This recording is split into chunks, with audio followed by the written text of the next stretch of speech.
qui n'était pas prévu. Dimanche dernier, je vous ai annoncé quelqu'un d'autre. Mais comme notre invité, c'est un latino, il a défoncé les choses et il s'est imposé à moi. Mais non, pas du tout. Notre orateur est le pasteur Leandro Gonzalez, qui était déjà avec nous hier au ministère des Hommes. Nous étions 35 frères hier. On a vécu des moments bénis, on a surtout bien mangé aussi. On a aussi beaucoup prié, on a écouté la parole de Dieu. Et donc, je vais rapidement vous dire qui est notre orateur. Alors d'abord, je l'ai rencontré il y a 6 mois, je crois, dans un camp à Gap, dans le sud de la France, où il était l'un des orateurs, un camp qui réunissait un peu plus de 300 jeunes. Et c'est là où j'ai découvert non seulement le prédicateur, mais également l'artiste. Notre frère pasteur, il nous vient de Église Paris Métropole, dont le pasteur principal est le pasteur Christian Robichaud, peut-être que vous connaissez. Pour les sœurs, le camp que vous avez fait récemment est avec l'épouse du pasteur Robichaud. Et donc, il fait partie de l'équipe pastorale. Il a été pasteur des jeunes adultes. Il est aussi conducteur de louanges, pasteur de louanges. C'est un instrumentiste, c'est un chanteur. Et il est d'origine chilienne. Il est arrivé en France à l'âge de 12 ans et il a un appel pour la francophonie. Donc, du coup, il parle couramment français, mais il parle quand même encore espagnol. Quand il m'a envoyé sa biographie, il a écrit en gras le plus important, c'est qu'il est marié avec Nathalie, qu'il a un garçon de 7 ans, Alonso, et une fille de 3 ans, Zoé. Donc, il m'a écrit une lourde tartine, mais il a voulu que je voie qu'il était marié, heureux en mariage, avec 2 enfants qui réjouissent son cœur. Je l'ai dit, je vais quand même le souligner, il a vraiment un appel dans la louange et l'adoration, et il a un groupe avec lequel il sillonne la France, et au travers de la louange et l'adoration, ils font des campagnes d'évangélisation.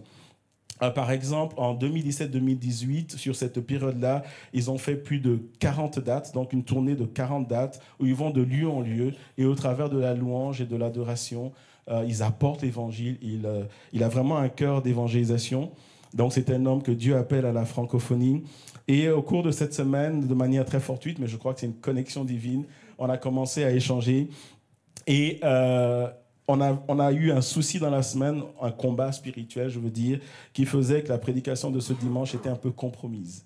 Et alors qu'il me contacte comme ça, je lui dis, mais qu'est-ce que tu fais dimanche? Ah, il me dit, non, je fais rien. D'accord. Ça, c'est un peu rare quand même, mais bon. Et puis, je lui dis, mais est-ce que tu voudrais bien venir prêcher dimanche? Ah, il me répond tout de suite. Et je remarque que dans sa réponse, il me dit, si tu veux, je peux venir samedi. Et comme samedi, il y avait réunion des hommes, je me suis dit, mais pourquoi tu ne viendrais pas un peu plus tôt samedi?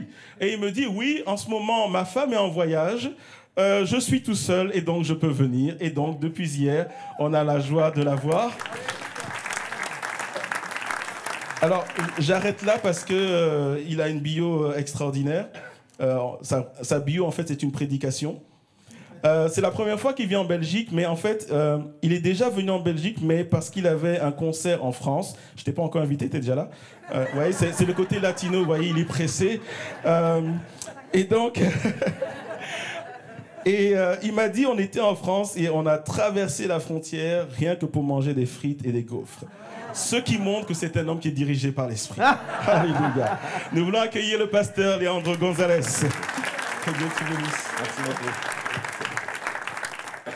C'est sans doute l'un des moments les plus inconfortables quand on commence à te présenter. Mais je suis vraiment très, très honoré de pouvoir être parmi vous ce matin. C'est la première fois que je prêche effectivement ici, en Belgique. Et je ne savais pas que vous étiez aussi beau. Du coup, dis à ton voisin, je ne sais pas ce que tu as fait aujourd'hui, mais il y a un potentiel, quoi. Vraiment, je remercie Franck, je remercie son épouse pour l'accueil, pour toute l'équipe aussi. Samuel, merci beaucoup. Merci vraiment à tous. J'ai été accueilli de la meilleure façon. Je suis arrivé, ça sentait le barbecue. C'est la première fois de tous les endroits. Et pourtant, ça fait longtemps que je prêche et je tourne. Hein. Mais comme ça, tu arrives, comme ça. En plus, vraiment à l'entrée de l'église, le barbecue. Je me suis dit, il y a vraiment un réveil dans cette église. Il y a un truc, quoi.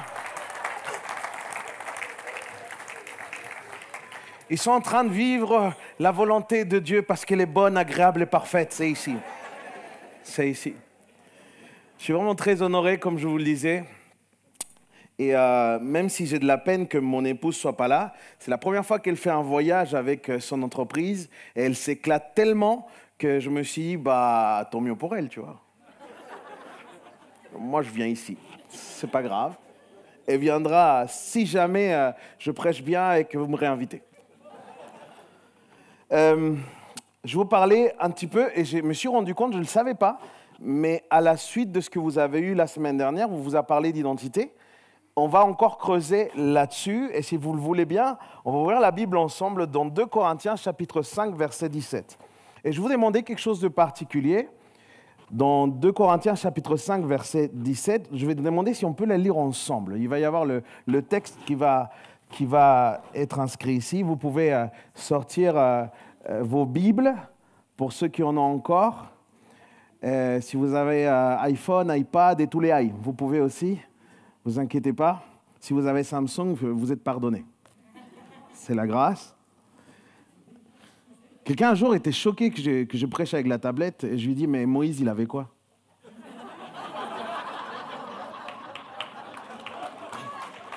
Allez.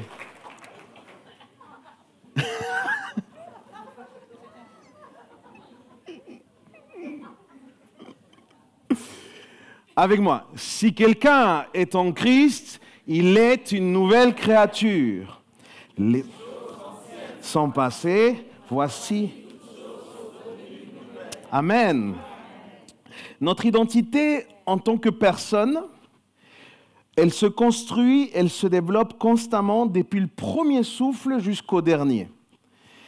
Et nous la définissons en fonction des relations que nous avons eues avec nos parents, des relations que nous avons eues avec nos amis, la communauté avec laquelle on a été, le lieu de résidence.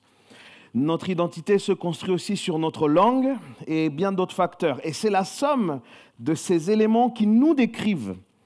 C'est ça qui nous distingue, c'est ça qui nous définit, c'est ça qui fait la différence entre tel ou tel. Et c'est ce que j'appellerais, moi, notre culture, notre contexte culturel, quoi. Lorsqu'un individu, mes amis, donne sa vie au Seigneur parce qu'il reconnaît son péché, qu'il se repent, qu'il reconnaît en Jésus que c'est son sauveur, cela c'est le signe de Dieu que Dieu a décidé de mettre en lui son Saint-Esprit. Sans que le Saint-Esprit fasse cette œuvre de conversion, il est impossible pour quelqu'un qui puisse reconnaître Jésus comme son sauveur. Donc, nous, lors de la conversion, Jésus va faire au travers du Saint-Esprit une véritable transformation. Mais cette transformation, elle a deux caractéristiques. Elle est d'une part progressive et d'autre part, elle est aussi radicale. Et c'est intéressant, mais on va s'arrêter un petit peu sur ces mots-là. Et cette transformation, elle s'opère particulièrement dans le cœur, mais aussi dans la pensée de la personne. D'ailleurs, on ne peut pas être disposé à un changement radical s'il n'y a pas d'abord une transformation dans nos vies, en fait. Le Saint-Esprit opère donc chez l'individu ce qu'on appelle une nouvelle naissance. Dis avec moi, nouvelle naissance. Et c'est la nouvelle naissance. Cette nouvelle naissance, ça implique que la totalité de notre identité doit se voir affectée par le nouveau de Dieu en nous. On rentre dans quelque chose de nouveau, dans quelque chose un temps nouveau, quelque chose qui va être très très différent à ce qui est derrière. C'est pour ça qu'on lisait ce texte, si quelqu'un est en Christ, il est une nouvelle créature. La nouvelle naissance vient donc nous placer en Christ. Si quelqu'un est en Christ, il nous place en Christ, et ça veut dire là que c'est une union. On est unis à Christ. Mais si on est unis à lui, cela veut dire aussi que ça nous sépare obligatoirement de ce qui n'est pas de Dieu. Et c'est pour ça que dans la personne qui est née de nouveau, il y a forcément un changement de vie. Et c'est ce que la Bible dit, c'est les choses mondaines qu'on commence à abandonner, qu'on laisse.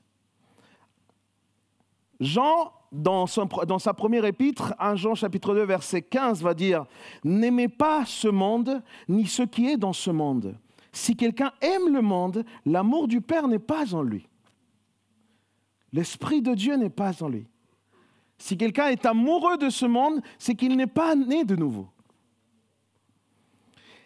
Ce qui fait qu'il y a une différence visible et concrète entre un véritable chrétien, c'est-à-dire quelqu'un qui est né de nouveau, et celui qui ne l'est pas. Et ce n'est pas que les chrétiens ont du coup une espèce de norme morale plus haute que celle des autres, et que du coup ils vont vivre à contre-courant. Non, c'est pas ça. Ils vont vivre à contre-courant, non pas à cause de la moralité, mais à cause de la transformation radicale qu'opère le Saint-Esprit de la personne, parce que la personne passe d'une mort spirituelle à une vie éternelle. Et c'est une régénération, la Bible parle de ça, c'est une régénération que la personne va vivre pour pouvoir centrer Christ dans sa vie, afin que son style de vie soit la sainteté et la justice. Et c'est une nouvelle créature. Et si c'est une nouvelle créature, les amis, ça veut dire que c'est une personne avec des nouvelles motivations, avec des nouvelles perspectives de vie, avec des nouveaux désirs, avec des nouveaux projets, mais surtout avec une nouvelle destinée. Si nous sommes en Christ, nous ne pouvons pas être les mêmes que nous étions.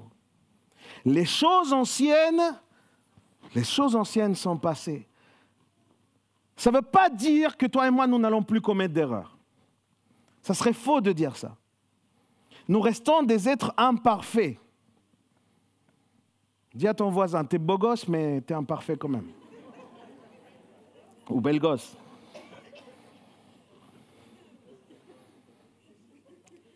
Mais même si nous restons imparfaits, les amis, la Bible dit que nous allons changer de maître. Avant, nous étions sous le joug du péché. Le péché était notre maître. Or, maintenant, si nous sommes en Christ, notre maître, c'est obligatoirement Jésus. Avant, le péché était un plaisir. Aujourd'hui, c'est devenu un ennemi contre lequel tu te bats. Et même si par moment la lutte va être compliquée, même si par moment tu vas peut-être chuter, même si par moment tu ne vas pas gagner forcément toutes les batailles, eh ben, tu ressentiras un profond regret. Tu ne te sentiras pas bien avec. Il y a comme un espèce de réveil fois 8000 de ta conscience du bien et du mal. Et c'est ça, une personne qui est née de nouveau. Ce n'est pas une personne parfaite. Moi, ça m'énerve un peu les TTS. Vous connaissez les TTS ou pas? Les très, très spirituels. Moi, ils m'énervent, ces gens-là. Tu sais, ils marchent pas comme toi, ils marchent. Ils sont sur une espèce de nuage et tout. Tu dis bonjour, au lieu qu'ils te répondent bonjour, ils te disent shalom. Ils ne parlent pas comme les autres. Quand ils s'approchent des gens, ils disent « Es-tu lavé par le sang de l'agneau ?» Non, non, le savon, c'est bon, mon gars. Il y a des gens comme ça qui sont en décalage horaire, je ne sais pas. Tu ne sais pas qui tu as invité, Franck. Tu ne sais pas qui tu as invité.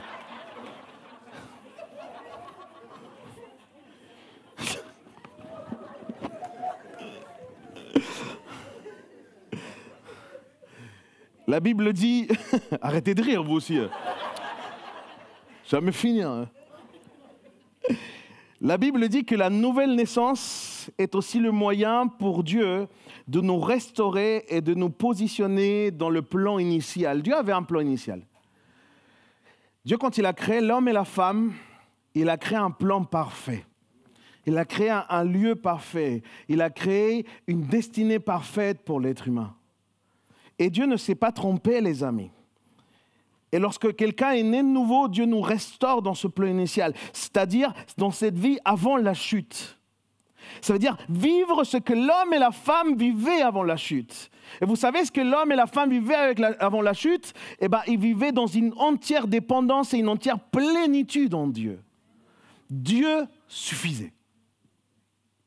Dieu était leur tout. Le plus important, c'était Dieu. Et c'est la base de l'identité de quelqu'un qui est né de nouveau. Et je vous dis, Dieu ne s'est pas trompé dans son plan. L'homme s'est trompé. La femme se sont trompés, ok? Mais Dieu ne s'est pas trompé lorsqu'il a fait ce principe de création, lorsqu'il a établi son plan initial.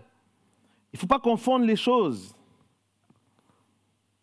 Et parce que Dieu ne s'est pas trompé, Dieu n'a pas avorté le projet. Dieu a trouvé le moyen de pouvoir envoyer son Fils payer pour toi et pour moi pour qu'on naisse de nouveau, pour pouvoir nous rétablir dans son plan initial. Parce que Dieu ne se trompe pas. Et je fais une petite parenthèse parce que je crois vraiment que c'est ça le sens. Je parlais hier avec les frères sur le fait que Jésus est annoncé comme ce nouvel Adam. Le premier Adam avait failli. Et parce que le premier Adam a failli, on a eu tout cet héritage du péché et ses conséquences. La Bible nous dit que nous sommes solidaires avec lui dans ça. Mais Jésus est venu pour restaurer et remettre toutes choses dans l'ordre initial. C'est pour ça que Romains 5, verset 17, par exemple, il dit « Si par un seul homme, en faisant référence à Adam, par la faute d'un seul, la mort a régné, ceux qui reçoivent avec abondance la grâce et le don de la justice régneront à bien plus forte raison dans la vie par Jésus-Christ lui seul. » Et si tu vas un petit peu plus loin au verset 21, il va dire ceci. « Ainsi, de même que le péché a régné par la mort, de même la grâce règne par la justice pour la vie éternelle par Jésus-Christ notre Sauveur. » Quelqu'un dit Amen à ça? Comprenons ceci. Si nous sommes en Christ, notre identité n'est pas soumise au règne du péché qui mène à la mort. Notre identité, elle est là pour la justice de Dieu, pour une vie éternelle. Ça a changé. Il doit y avoir et il y a une différence énorme entre quelqu'un qui est né de nouveau et quelqu'un qui ne l'est pas. Ça doit se voir. S'il n'y a aucune différence entre les gens, entre tout le monde et ceux qui sont nés de nouveau, si aujourd'hui tu penses être né de nouveau et qu'il n'y a aucune différence, mon frère, ma sœur, si tu partages les mêmes aspirations que tout le monde, si tu vis le même style de vie que tout le monde, il faut te poser des questions. Il faut te poser de réelles questions parce que visiblement, il y a comme un problème biblique. Alors, soit la Bible se trompe, soit nous nous trompons. La Bible dit que tu as un assaisonnement. La sœur, elle m'a fait. La Bible dit que nous sommes le sel. Tu as cru que tu étais le curry ou quoi? Non, non. Nous sommes le sel. Mais regarde bien. Le sel, la Bible dit que nous sommes le sel de la terre. Et le sel, c'est pour donner une saveur, c'est pour donner un goût. Mais si on ne sent plus que tu es salé, alors quelque part, il n'y a plus d'utilité au sel. OK? Ça veut dire que si tu te noies dans la masse de ce monde, alors c'est que ton identité n'est pas si ancrée que ça en tant qu'enfant de Dieu.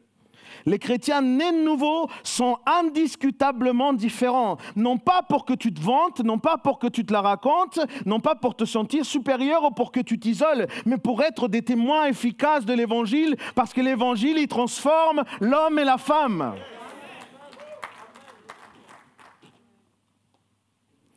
Et parce que seuls les nés de nouveau peuvent vivre finalement à la hauteur de la grâce que la grâce de Dieu nous fait en fait. Seuls les nés de nouveau sont dans une constante reconnaissance. Ils remercient pour tout. OK? Pas comme les autres râleurs de la France, pas vous. Je suis arrivé en France, j'ai connu un peuple râleur. Aïe, aïe, aïe, aïe. Mais là-bas, c'est un sport, les gars. Mais ici, vous êtes parfaits. Je me suis trompé d'église, excusez-moi. Les nés de nouveau, les amis, manifestent un esprit de service. Parce que la Bible dit que si tu aimes, tu sers. À quoi on voit l'amour? Au service que tu rends. On le constate, ça se voit, c'est concret. Et l'enjeu majeur, les amis, par rapport à notre identité, c'est qu'elle se construit tout au long de notre vie. Et selon l'éducation que nous avons eue, selon le passé, selon les valeurs que nous avons reçues, eh bien, quoi qu'il arrive, il va falloir qu'un jour on remette en question tout ça pour voir si ça s'aligne à une vie de disciple. Et là rentre un enjeu compliqué. Parce que ce n'est pas forcément parce que tu as grandi dans une famille chrétienne que toutes les valeurs qui t'ont construites sont alignées à la parole de Dieu. Moi, je suis 4e génération pasteur. Ouais, c'est papy, arrière-grand-père, etc. Et pour toutes ces questions, je ne voulais pas devenir pasteur, d'ailleurs. Parce que connaissant, en ayant vécu dans des familles pastorales, on voit qu'il y a des enjeux. Hein. Il y a un certain nombre d'injustices qui se vivent. Il y a les gens qui se permettent énormément de choses aussi avec les enfants de pasteurs. On fait des petits commentaires sur le papa, sur la maman. Et ça peut détruire un gamin. Et avec Nathalie, mon épouse, qui est aussi fille de pasteur, quand on s'est mariés, je me rappelle ce que je leur disais. On s'est mariés, quelques jours après, on s'est pris les mains dans la main comme ça, et on s'est dit, toi et moi, on ne deviendra jamais pasteur. Amen.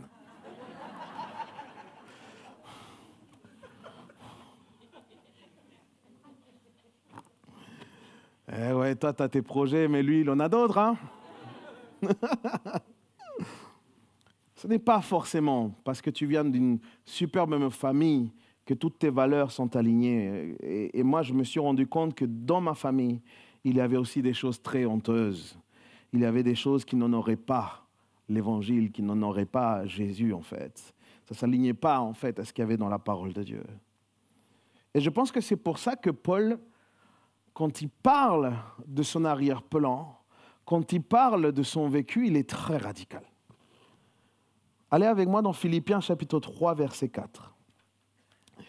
Paul lui-même, qui a vécu cette nouvelle naissance, est vraiment la preuve de cette profondeur de la nouvelle, ce que cette profondeur de la nouvelle naissance implique. Paul va être très très dur au sujet de sa culture. Il va parler aux Philippiens sur sa condition. Sa condition, c'est ce qu'il y a justement par rapport à son arrière-plan, son éducation et sa culture. Et regardez ce qui est écrit. Pourtant, moi-même, je pourrais mettre ma confiance dans ma condition. Si quelqu'un croit pouvoir se confier dans sa condition, je le peux plus encore. J'étais circoncis au 8e jour, je suis issu du peuple d'Israël, de la tribu de Benjamin, hébreu, né d'hébreu. Et en ce qui concerne la loi, j'étais pharisien. Du point de vue du zèle, j'étais persécuteur de l'Église. Par rapport à la justice de la loi, j'étais irréprochable. Regardez ce qu'il dit au verset 7. Mais ces qualités qui étaient pour moi des gains, je les ai regardées comme une perte à cause de Christ. Verset 8. Je considère même tout ce qui est une perte à cause du bien suprême qui est la connaissance de Jésus-Christ mon Seigneur. À cause de lui, je me suis laissé dépouiller de tout et je considère tout cela comme des ordures afin de gagner Christ. Écoute, Paul avait ce qui était de plus désiré comme éducation. Il avait étudié auprès des meilleures personnes. Il avait une bonne condition familiale. Ok ? Et comme il disait, par rapport à la loi, lui, il était irréprochable. Pourtant, Paul va vivre une nouvelle naissance et au regard de la nouvelle naissance, au regard de Jésus-Christ, au regard de l'œuvre de Jésus, au regard de la grâce, au regard de quel est vraiment le cœur de Dieu, au regard de la conduite de l'enfant de Dieu, de Jésus lui-même, il va dire, je regarde mon éducation et je regarde à Jésus et aïe, aïe, aïe, je vois quelques différences quand même. La culture à laquelle il appartenait, l'apôtre Paul, lui, il la croyait tout à fait bonne. Il la croyait normale. Il la croyait même légitime, comme il le dit. Et le problème, mon ami, c'est que quand tu as ce regard-là sur ta culture, alors il t'est impossible de remettre en question quoi que ce soit. Jésus, en parlant à Nicodème, il va lui dire ceci, un passage très connu, Jean 3,3. En vérité, quand Jésus te dit en vérité, c'est que tu dois lire vraiment très attentivement. En vérité, je te le dis, à moins de naître de nouveau, personne ne peut voir le royaume de Dieu. Il se passe quelque chose. Par la nouvelle naissance, nos yeux commence à s'ouvrir spirituellement. On a un regard nouveau sur tout. Parce que c'est comme un bébé qui ouvre les yeux sur ce monde nouveau, vous voyez. Et notre regard commence à s'ouvrir et on commence à constater ce qu'il y a vraiment dans notre culture. Les choses qui vont bien, mais aussi celles qui ne vont pas. Dans ceux qui nous a accompagnés peut-être tout au long de notre vie pour nous construire. Et nos yeux s'ouvrent avec la lumière de la parole. Tu ne peux pas aller simplement par des feelings. Tu dois t'attacher à la parole de Dieu si tu veux avoir de l'éclaircissement. Parce que la parole, c'est la lampe à nos pieds. Dieu il nous illumine au travers de la parole de Dieu. Et c'est alors que nous pouvons constater particulièrement ce qui, dans notre culture, ne s'accorde pas avec les valeurs du royaume de Dieu. Ce n'est que là. Et moi, j'ai vécu ce fait de manière personnelle quand Dieu m'a humilié. Et il m'a humilié, pas dans le sens du faire du mal, mais pour que je renonce à moi-même. Suivre Jésus, c'est renoncer à soi-même, prendre sa croix. Hein? OK? Qu'on ne vous vende pas un évangile comme quoi tu viens à Jésus, tout est rose, tout est beau. Non, non, non. Tu viens à Jésus, tu renonces à toi-même, mon gars. Ça, c'est le véritable évangile. Et quand j'ai accepté de remettre en question, voilà, tout ça, tout ce que je croyais même bon, et de le mettre vraiment devant la parole de Dieu et faire une analyse, c'est là que j'ai constaté que derrière certaines valeurs que je trouvais des valeurs familiales, j'ai constaté qu'il y avait des choses qui étaient profondément mauvaises. Comme le fait de cacher des choses, des mauvais actes, les couvrir pour la réputation de notre famille. À cause du que dira-t-on des chrétiens. Et je me rappelle parce que c'était une situation extrêmement désagréable, très difficile, triste. Ce genre de situation qu'on ne souhaite à personne, mais il y avait un cœur qui avait besoin d'être restauré. Et le prix pour qu'il y ait cette restauration, il fallait qu'il y ait une délivrance de la part du Seigneur. Et la délivrance, mes amis, parfois elle vient par le fait de mettre en lumière certaines choses. Sauf que quand tu mets en lumière, et le Seigneur nous a mis avec mon épouse ce fardeau d'aller confronter cette situation, d'aller voir nos aînés, d'aller voir notre famille. Et là, je suis passé, vous voyez, moi Dieu a permis que je réussisse un certain nombre, enfin que je réussisse. Dieu m'a permis la réussite d'un certain nombre de choses ici en France et j'étais un petit peu le chouchou de la famille. Mais quand tu confrontes ces choses-là, eh ben, tu passes de chouchou à ennemi public numéro 1. Et je me rendais compte que certains événements, certaines choses, certaines relations se maintenaient non pas sur des vérités mais sur des mensonges. En fait, il y avait une double vie quelque part. Et le Seigneur nous dit, mets les pieds dedans. Et moi, j'ai beaucoup lutté. Je me suis dit, mais Seigneur, ça va détruire notre famille. Et le Seigneur m'a dit, ta famille, elle est déjà détruite, Leandro.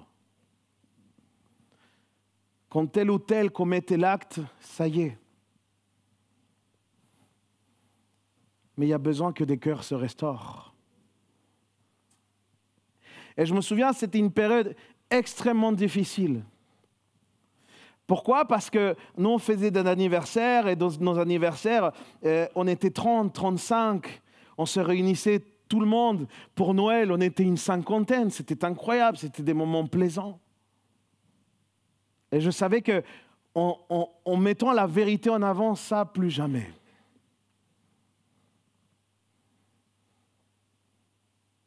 Mais quand tu es né de nouveau, quand tu es né de l'Esprit, tu n'es pas appelé à marcher dans l'obscurité, tu es appelé à marcher dans la lumière de Jésus-Christ.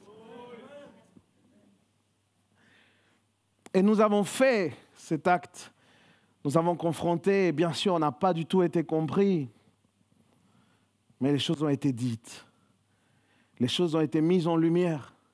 Et la personne la plus affectée, elle s'est tellement libérée, les amis. Elle a retrouvé un souffle. Son caractère avait même été changé à cause de la blessure profonde qu'il y avait dans son cœur. Et là, elle revenait à elle-même. Le Seigneur lui avait restauré sa vie. Et quelques années sont passées et je me suis rendu compte qu'on ne faisait plus ses anniversaires. Qu'on n'avait plus ces rencontres. Et je me suis senti coupable. Je me suis dit, mais comment...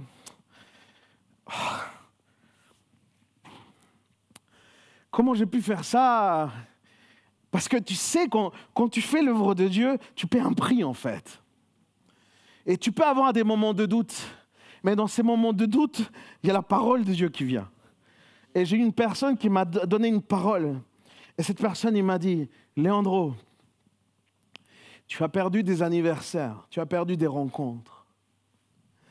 Mais il y a une chaîne qui s'est brisée dans ta famille.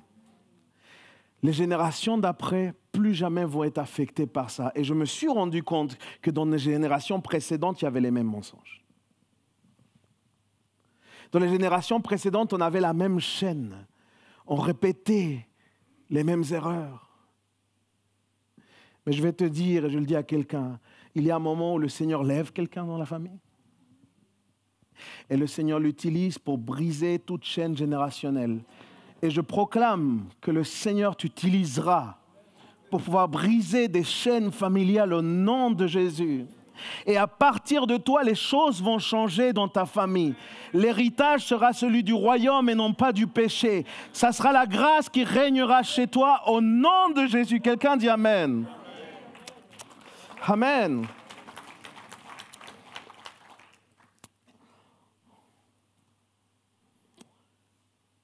J'ai eu le même problème avec l'humilité. J'ai un papa qui me paraissait tellement humble et qui est très humble au fond. Mais je me suis rendu compte que la source de cette humilité n'était pas saine. Nous, on était de ceux qui aimions bien porter la valise du pasteur, tu vois. Pasteur, ne te dérange pas, c'est moi. Et nous, on était contents de ça, tu vois. On était cette famille-là, proche des serviteurs de Dieu, des personnes qui avaient besoin d'aide. On aimait bien ça. On aimait bien ça. Sauf que je me suis rendu compte, parce que le Seigneur m'a confronté, et le Seigneur m'a dit, mais pourquoi tu fais ça? Je lui ai dit, c'est pour être humble, Seigneur. Et le Seigneur m'a dit, tu es sûr, Léandro? Bien sûr, Seigneur. Tu sais combien je t'aime. Léandro, est-ce que tu ne fais pas ça pour que les pasteurs te remarquent?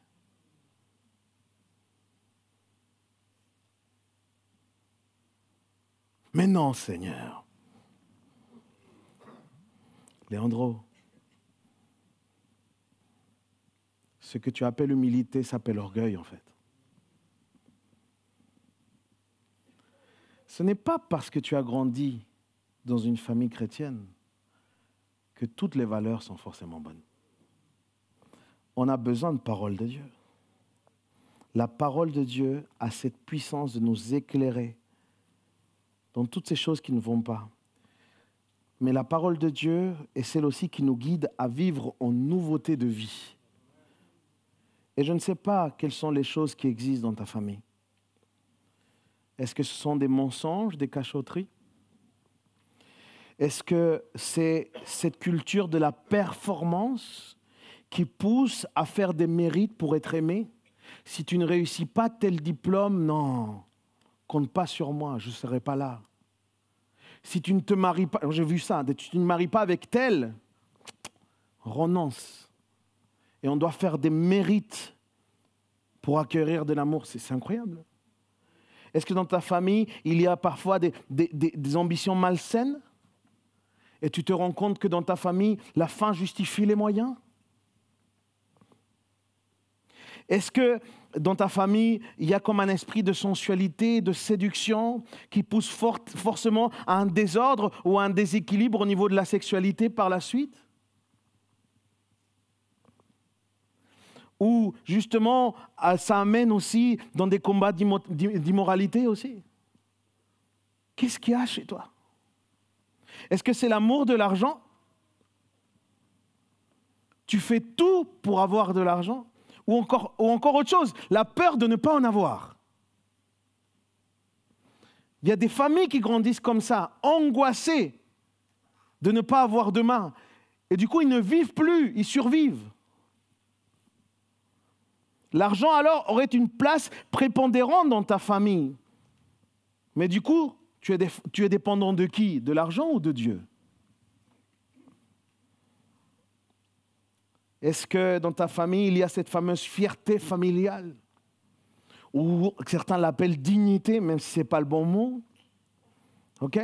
Et parce que je suis fier, il est hors de question que je te demande pardon. C'est à toi de me demander pardon. On est comme ça dans la famille. Est-ce que dans ta famille, peut-être, il y a ces fameux TTS?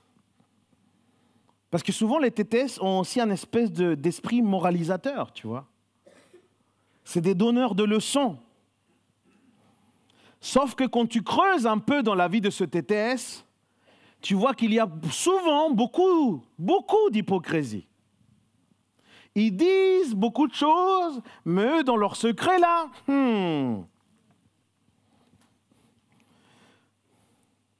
qu'est-ce qu'il y a chez toi? Est-ce qu'il y a un abus d'autorité? Est-ce que tu as un papa que finalement a instauré comme un esprit de machisme? Et du coup, tu as le fils qui devient aussi machiste? Ou inversement, il y a un esprit de féminisme parce que ça existe aussi? Qu'est-ce qu'il y a chez nous, les amis? Et je sais que vous avez peut-être l'impression que je tire à balles réelles, là. Mais la parole de Dieu nous dit que si nous sommes une nouvelle créature, notre identité, alors, elle est en Christ. Et si nous sommes en Christ, alors il faut prendre conscience que parce que nous avons Christ, nous avons une puissance.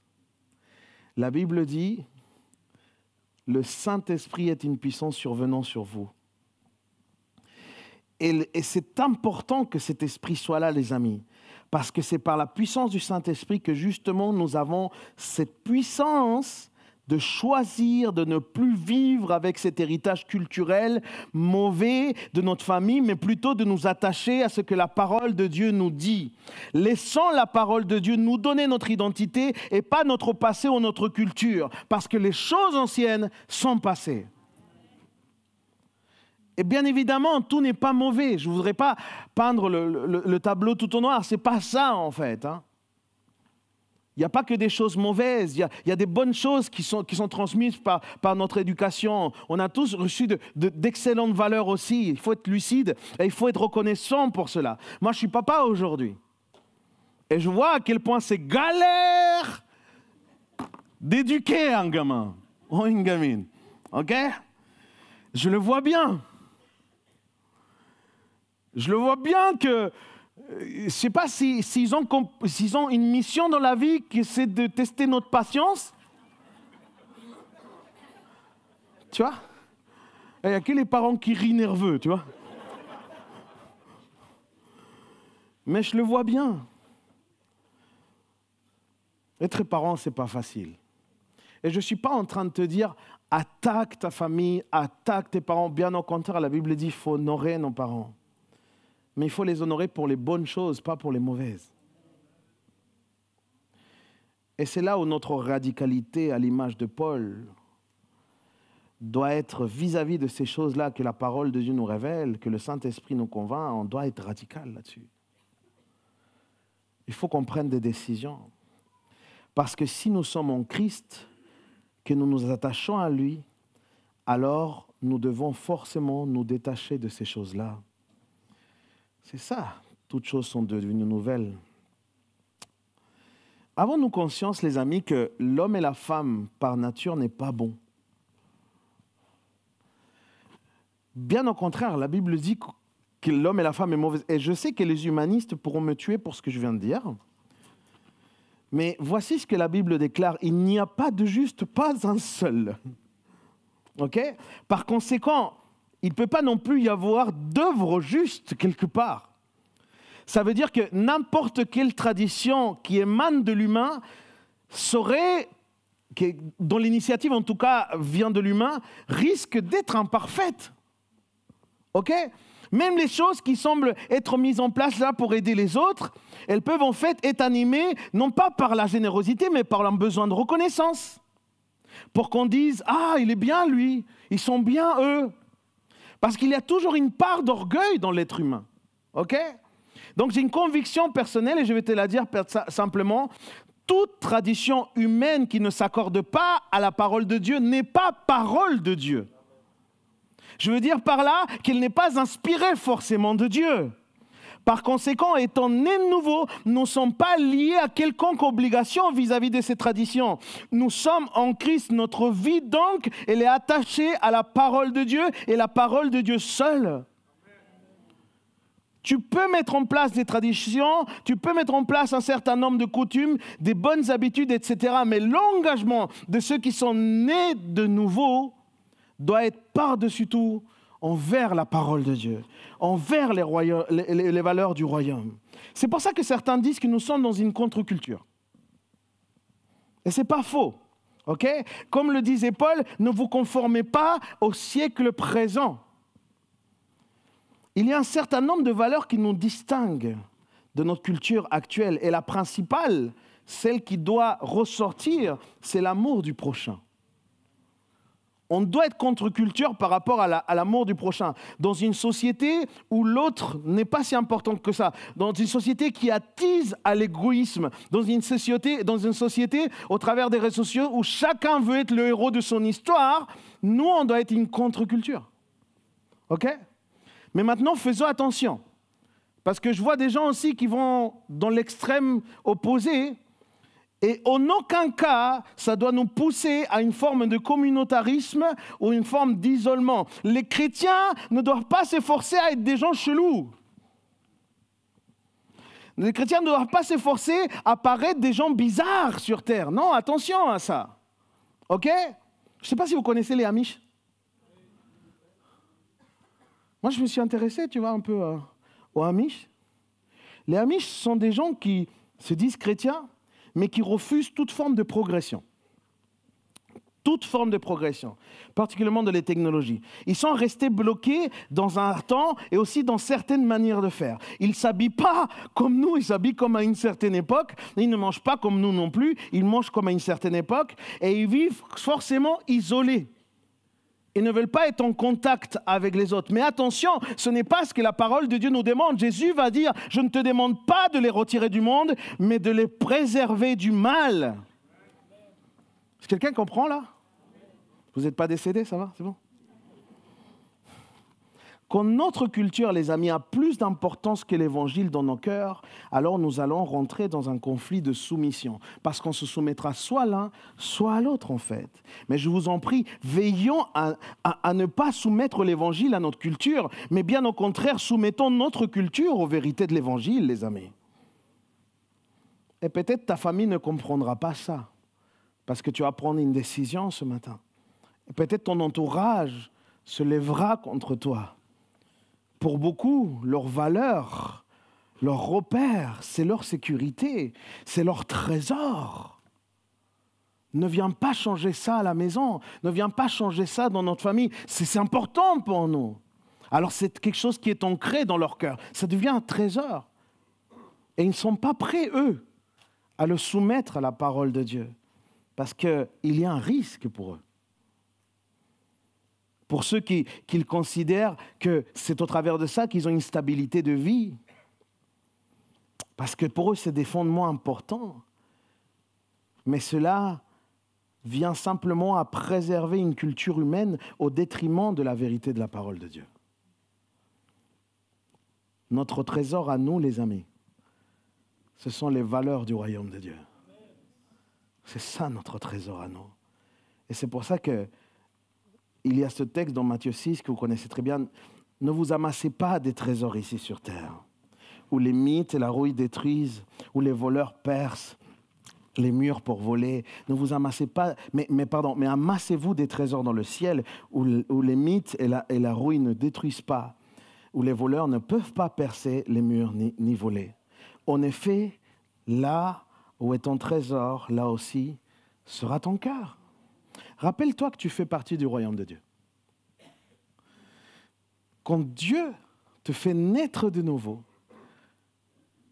tu deviens citoyen légal dans le royaume de Dieu. Et ce n'est pas une carte de séjour, c'est une naturalisation.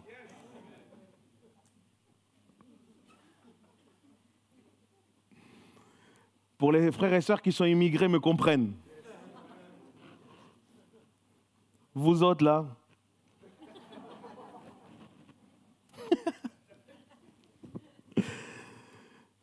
La Bible dit que Dieu nous introduit dans son royaume. Ça veut dire aussi que tu comprends que tu n'es que de passage sur cette terre. Mon frère, ma sœur, intéresse-toi à ce qui est du royaume de Dieu. Car par la nouvelle naissance, Dieu nous introduit du royaume, mais tout en nous sortant des ténèbres. Dieu doit te déraciner toutes les ténèbres qu'il y a dans ta vie là, pour pouvoir t'enraciner dans son royaume. Quelqu'un dit Amen. Et tu veux savoir à quoi ressemble la culture du royaume? Voici ce que tu peux y trouver dans cette fameuse culture du royaume. Dans le royaume de Dieu, tu n'as pas besoin de faire des tonnes pour être accepté ou aimé. Dans le royaume de Dieu, tu ne fais rien pour mériter l'amour de Dieu. Dieu fait le choix de t'aimer. Tu peux venir? C'est bon? Merci. Dans le royaume de Dieu, la Bible dit que pour avoir, il faut donner.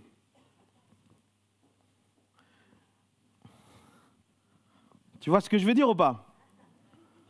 Mais il y en a qui sont restés dans les ténèbres. Hein. Il y en a pour mettre la main dans la poche là. Ah! C'est coincé. Sûrement Dieu ne veut pas que je donne. Si.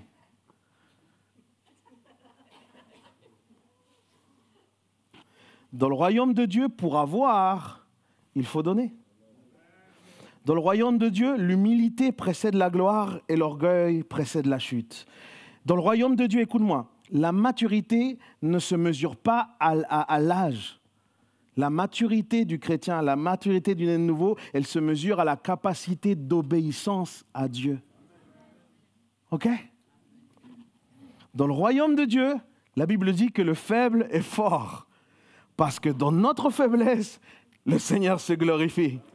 OK? La Bible dit que dans le royaume de Dieu, pour grandir, il faut créer des racines. Donc il faut grandir d'abord vers le bas.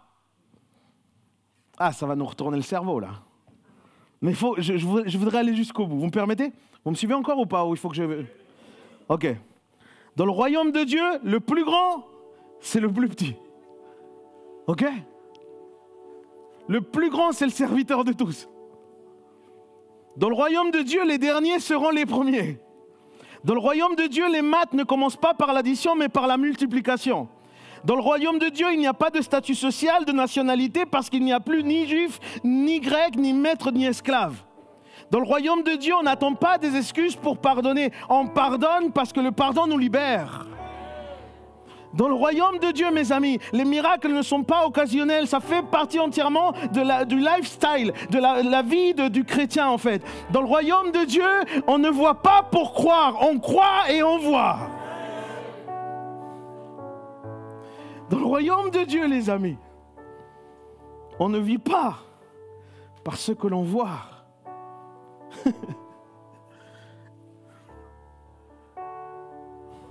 Le contraire à la foi, ce n'est pas l'incrédulité. Le contraire à la foi, c'est la vue.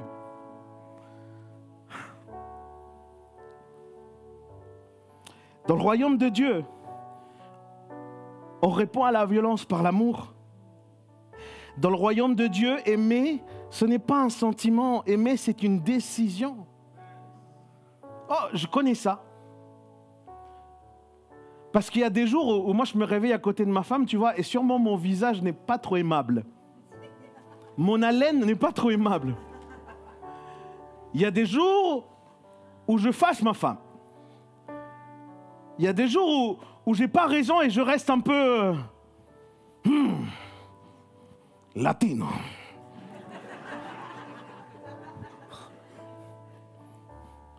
Et ces jours-là, les amis, Ce n'est pas le sentiment qui sauve, c'est la décision que mon épouse a prise de pouvoir m'aimer, parce que dans notre mariage, on est 3. Il y a elle, Dieu et moi. Donc un mariage, ce n'est pas une affaire de sentiment, c'est une affaire d'engagement en fait, de décision. Retenez ça, vous là-bas.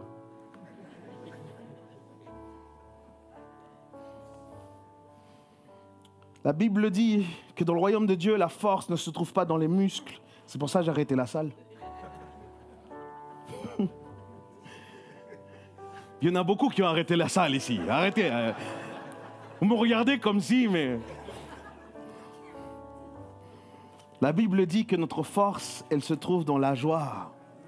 La joie du Seigneur sera... Dans le royaume de Dieu, les amis, la connaissance n'est pas plus importante que la révélation. Parce que la connaissance va là, mais la révélation, elle est là, mon ami. Dans le royaume de Dieu, il n'y a pas de place pour la concurrence. Il n'y a pas de place pour l'autosuffisance. Il n'y a pas de place pour la vanité. Parce que dans le royaume de Dieu, ce qui règne, c'est l'amour du prochain, c'est l'entraide, c'est l'humilité, mes amis. Dans le royaume de Dieu, il ne s'agit jamais de nous, il s'agit toujours de lui. Il ne s'agit pas des choses que tu es capable de faire. Il s'agit des choses que Dieu te permet de vivre. Dans le royaume de Dieu, il n'existe même pas la peur de la mort. Pendant le Covid, tout le monde flippait. Jamais les gens ont vu la mort de si près. Mais quand tu es né de nouveau, quand tu es né de l'Esprit, quand tu es né de Dieu, il n'existe plus de mort, il n'y a que l'éternité qui existe avec Jésus-Christ.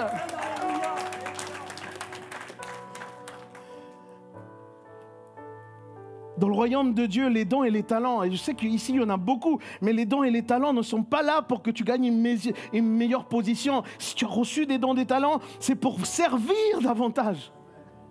Parce que l'important est de servir et non pas d'être servi. Parce que dans le royaume de Dieu, en fait, lorsqu'on fait un travail désintéressé, il y a toujours une immense récompense. Il ne s'agit pas non plus dans le royaume de Dieu d'essayer de trouver des méthodes pour faire avancer les choses. Dieu trouve des cœurs, Dieu trouve des serviteurs et Dieu fait avancer les choses. Dans le royaume de Dieu, les amis, il n'y a rien de superficiel. Et dans un monde où tout le monde met des masques, il faut que tu saches que dans le royaume de Dieu, il n'y a qu'une chose, c'est la profondeur avec Christ. L'authenticité. Dieu n'est pas intéressé par un potentiel de qui tu vas devenir. Dieu t'aime toi. Malgré qui tu es, Dieu t'aime. Malgré qui je suis, Dieu m'aime.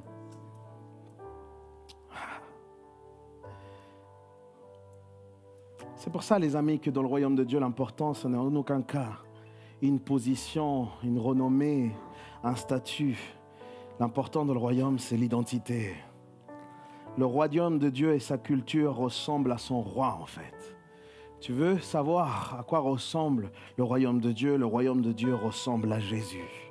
Et notre identité est à l'image de notre roi Jésus. Et voilà l'aspiration, voilà le projet de vie, voilà la destinée nouvelle du chrétien. Devenir à l'image de son maître, pas à l'image de nos parents, pas à l'image de nos grands-parents, pas à l'image de modèles qui ici pourraient paraître vachement sympas, visibles, avec plein de followers. Nous sommes, nous, des gens qui suivons un seul, et ce un seul s'appelle Jésus. Tous sont faillibles, sauf lui. Un chrétien né de nouveau, mon ami, vit, marche, parle, communique, donne et surtout aime comme Jésus. Ah, je pensais que vous alliez dire un plus grand amen à ça. Est-ce qu'on peut ensemble se mettre debout? J'arrive à la fin de ce temps ensemble. Merci pour votre attention, vraiment. Est-ce que le Seigneur nous a parlé aujourd'hui? Écoute ceci, ta culture, ce que tu faisais, ton passé, tes pratiques, tout ça ne te définit plus, mon ami. Ce n'est pas ce que les gens disent de toi qui te définit. Ce qui te définit, c'est ton identité en Christ. Tu peux donc dire maintenant, voilà ce que j'étais avant, voilà ce que je faisais avant, mais voilà ce que je suis maintenant. Je suis né de Dieu et je me forcerai à faire sa volonté. Je me forcerai que ma vie puisse lui plaire parce que je suis né de Dieu. Si quelqu'un est en Christ, il est une nouvelle créature. Les anciennes choses sont passées et voici sont toutes devenues nouvelles.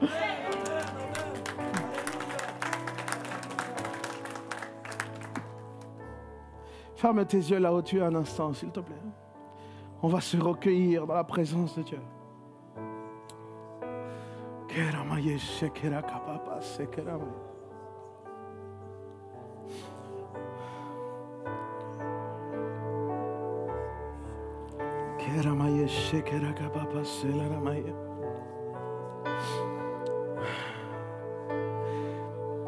Seigneur, voici, j'ai parlé ce que je crois vient de ton cœur. Mais moi, je peux parler à l'intellect, Seigneur. Mais ton esprit touche les cœurs. Ta parole pénètre au plus profond de nos entrailles. Et l'objet de ta parole, c'est de nous transformer de gloire en gloire.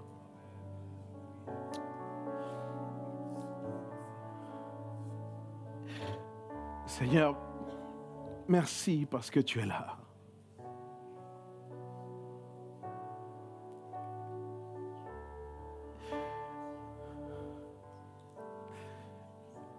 Avant toute chose, alors qu'on garde nos yeux fermés, s'il y a quelqu'un qui veut rentrer dans ce royaume de Dieu, s'il y a quelqu'un qui n'a jamais encore donné sa vie au Seigneur, s'il y a quelqu'un qui n'a pas encore pris de véritable engagement avec Dieu et qu'aujourd'hui tu as entendu comme si Dieu frappait à la porte de ton cœur, Dieu te laisse l'opportunité ce matin que tu lui ouvres ta porte. Et Dieu ne bouscule pas les portes, Dieu ne casse pas les portes. Dieu, c'est un gentleman. Il attend que tu lui ouvres ta porte. Alors si tu veux aujourd'hui donner ta vie à Dieu, s'il te plaît, avec tout le monde ses yeux fermés, s'il vous plaît. Ce n'est pas un spectacle. C'est un moment profond, c'est un moment important pour certains. Ici, un moment crucial dans leur éternité. Alors si tel est ton cas, que tu n'as jamais pris vraiment d'engagement sérieux avec Dieu et qu'aujourd'hui tu te dis, je suis prêt maintenant à renoncer à moi-même pour vivre selon ce qu'il lui va me dire. Je suis prêt à m'abandonner. Si tel est ton cas, s'il te plaît, là où tu es, lève ta main vers le ciel. Si tu donnes ta vie à Jésus ce matin, sérieusement, si tu prends cet engagement, lève ta main vers le ciel, là où tu es. Et j'aime beaucoup cette image de la main levée, les amis. Parce que quand on lève notre main vers le ciel, c'est comme si le ciel s'ouvre. Il y a la main de Dieu lui-même qui s'étend vers toi. Et il te dit, je fais une alliance avec toi ce matin. Ce matin, je te prends de la main. Et plus jamais pour toute l'éternité, tu seras seul. Voici, je suis avec vous jusqu'à la fin. Alléluia. Alors avec ta main levée vers le ciel, là où tu es, je t'invite à faire cette prière audiblement. Tu vas répéter après moi, c'est très simple. Audiblement, peu importe qui est à ta gauche, à ta droite, devant, derrière, c'est ton rendez-vous avec Dieu là. Si cette prédication n'avait eu que toi à écouter, le Seigneur aurait permis que tu écoutes parce que le Seigneur avait un rendez-vous avec toi ce matin. Alors avec ta main levée vers le ciel, dis-lui ceci. Aujourd'hui, je t'offre ma vie. Aujourd'hui, je te donne mon cœur. Je t'accepte en tant que sauveur et Seigneur de ma vie. Et je t'accepte parce que tu m'as accepté d'abord. Tu m'as appelé. Alors je renonce à ma vie. Aujourd'hui, Seigneur, je te demande pardon pour mes fautes. Je te demande pardon pour mes erreurs. Je te demande pardon pour mes péchés, Seigneur. Je crois que tu es mort, mais que tu es ressuscité d'entre les morts. Et par la vie et par la résurrection, aujourd'hui, j'ai la vie éternelle. Une dernière chose, en levant ta main vers le ciel, dis-lui, inscris mon nom dans le livre de la vie. Inscris mon nom, Seigneur.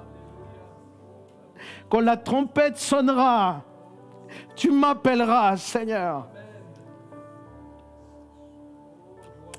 Au nom de Jésus. Amen. Est-ce qu'on peut applaudir Jésus pour ces cœurs qui se tournent vers lui?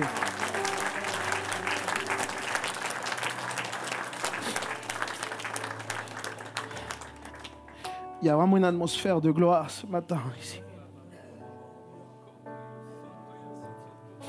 Et il y a des gens qui ont besoin de se positionner avec Dieu. Il y a des gens qui ont compris qu'il y avait des choses qui n'allaient pas, mais qui n'ont jamais osé peut-être confronter. Tu as besoin de cette aide puissante du Saint-Esprit. Je vais t'inviter à passer ici devant. Si ce message a touché ta vie, sors des rangs et viens ici devant. Je voudrais qu'on puisse prier avec toi. Ok, toi qui dois ramener cette nouveauté de vie dans ta maison. Toi qui peut-être dois renoncer à des traditions familiales. Toi peut-être qui te dis, mais comment est-ce que je vais faire ça? Ça va provoquer peut-être un chaos chez moi. Le Seigneur veut te rassurer aujourd'hui. Le Seigneur veut t'équiper de sa puissance pour pouvoir y arriver. Le Seigneur va te donner le discernement. Le Seigneur va te donner de comment parler, comment gérer les choses. Alors là où tu es, si cette parole t'a touché, passe ici devant un instant. La gloire de Dieu est ici. Le Saint-Esprit est là. Sors des rangs, viens ici devant. Je veux prier avec toi. C'est ton rendez-vous aussi avec le Seigneur. C'est ton rendez-vous aussi avec le Seigneur. Alléluia.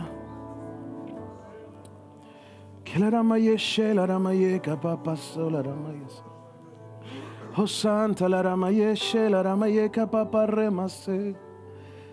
La ramaye sheke la ramaye kapapa remase. Santa la ramaye she la ramaye kapapa soko ramaye se la ramaye se. So la ramaye sheke la ramaye kapapa so ramaye se. Alléluia, alléluia. Alléluia. Merci Jésus. Merci Jésus.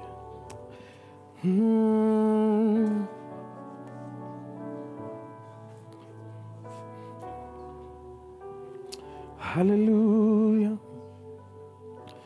Je demande à l'église qui étende ses mains vers le devant, vers nos frères et sœurs qui sont là. Je demande aux équipiers qui puissent prier pour nos frères et sœurs qui sont ici devant. Je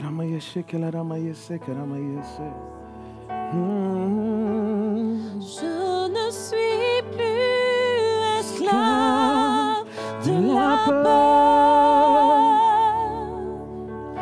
Je suis enfant de Dieu. Je ne suis plus esclave de la peur.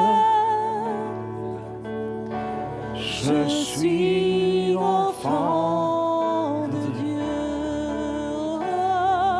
Je ne suis plus esclave de la peur, de la peur. Je suis enfant de Dieu. Je ne suis plus esclave de la peur. Je suis enfant de Dieu. Oh, oh, oh,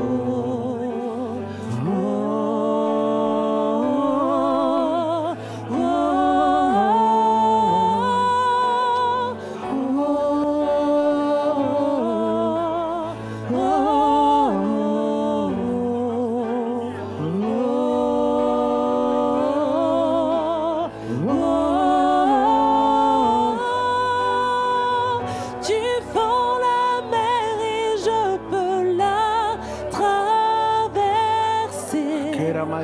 Mes peurs se noient dans ton amour. Tu m'as sauvé, alors je peux chanter. Je suis enfant de Dieu. Tu fends la mer et je peux la traverser. Mes peurs se noient dans ton amour.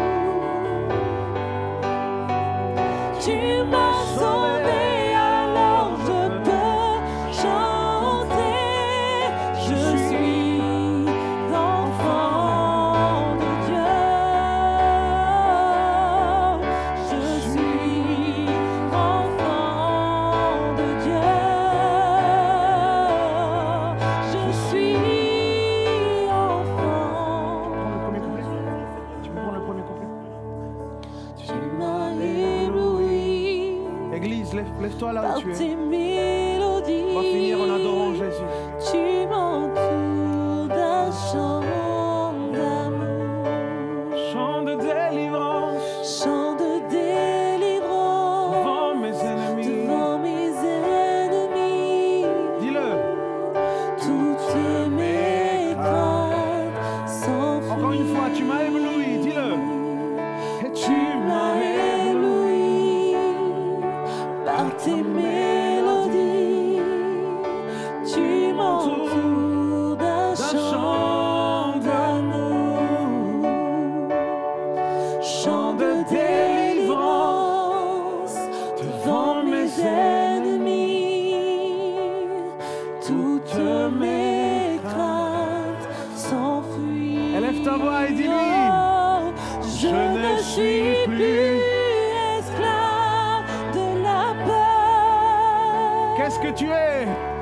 Je suis enfant de Dieu. Je ne suis plus. Je ne suis plus esclave de la peur. Oh non. Je suis enfant de Dieu. Avant ma naissance. Avant ma naissance, tu m'avais choisi, appelé par mon nom. Dis-lui. Et tu m'as adopté. Je suis de ta famille. Ton sang coule dans mes veines. Je ne suis plus esclave de la peur. Je suis enfant de Dieu. Je ne suis plus. Je ne suis plus esclave de la peur. Je suis enfant de Dieu. Oh, oh, oh, oh,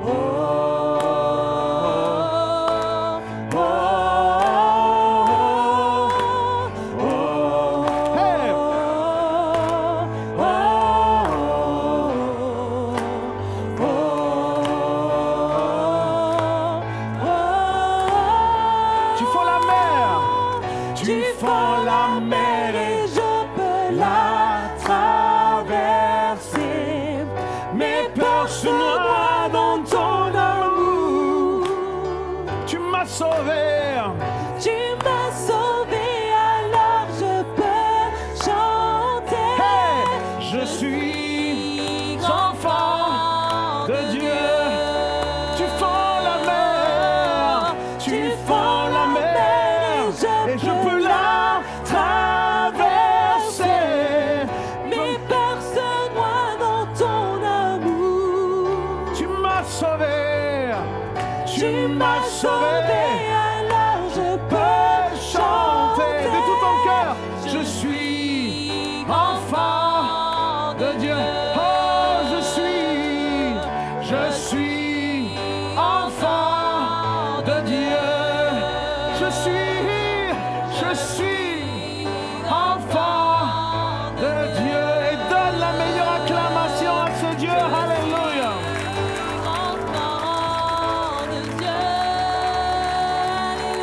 Alléluia. Nous acclamons Jésus pour son amour. Merci à Jésus pour le salut. Alléluia. Alléluia.